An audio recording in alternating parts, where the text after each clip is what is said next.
Lac operon. Lack क्या होता है? Lactose as an inducer. Inducer का मतलब क्या होता है? सपोज हमारे पास एक पेट्री डिश है, उस पेट्री डिश में हमारे पास बैक्टीरिया है ई कोलाई, और हमने उसमें मीडियम में क्या डाला हुआ है? लैक्टोज डाला हुआ है। हमारे पास ग्लूकोज नहीं है तो हमने लैक्टोज डाल दिया, ठीक है। लैक्टोज की प्रेजेंस मीडियम में वो डिसाइड करेगी, जो ई कोलाई बैक्टीरिया के अंदर डीएनए है, डीएनए के ऊपर जीन्स है, वो अपने आप को एक्सप्रेस करेंगे। सो लैक्टोज की जो प्रेजेंस है वो क्या कर रही है? वो इंड्यूस कर रही है जीन्स के एक्सप्रेशन को। जीन्स तभी एक्सप्रेस करेगा जब लैक्टोज जो है मीडियम में प्रेजेंट होगा, इसलिए हम बोलते हैं कि lactose as an inducer act करता है। लैक्टोज इंड्यूसर एक्ट करता है, इसलिए हम बोलते हैं, ठीक है। पहले केस में क्या होगा? अगर लैक्टोज प्रेजेंट होगी तो क्या होगा कि जो रेगुलेटरी जीन है, यानी कि लैक आई जीन है, वो क्या बनाएगी? रिप्रेसर आरएनए ट्रांसक्रिप्शन से, फिर ट्रांसलेशन से क्या बनाएगी? रिप्रेसर प्रोटीन बनाएगी। मीडियम में हमने लैक्टोज डाला था तो वो लैक्टोज की थोड़ी सी अमाउंट जो है वो सेल के अंदर जाएगी, तो वो क्या करेगी? इस रिप्रेसर प्रोटीन के साथ बाइंड कर जाएगी।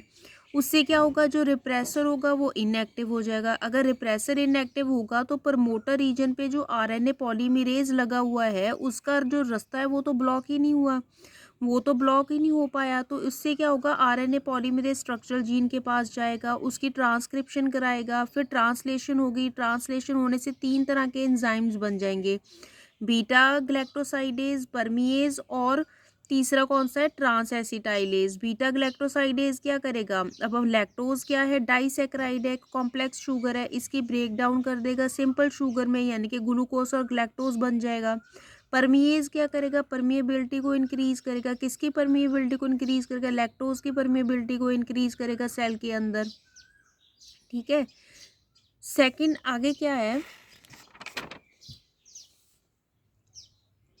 कि सेकंड में क्या है? अगर लैक्टोज मान लो एब्सेंट है, अब लैक्टोज एब्सेंट है तो क्या होगा? तो ओपेरॉन स्विच ऑफ हो जाएगा। मतलब जो रेगुलेटरी जीन है वो रिप्रेसर आरएनए बनाएगी, ठीक है। रिप्रेसर आरएनए की ट्रांसलेशन होगी, रिप्रेसर प्रोटीन बनेगी, और ये प्रोटीन कहाँ जाके बाइंड कर जाएगी? ऑपरेटर रीजन के ऊपर।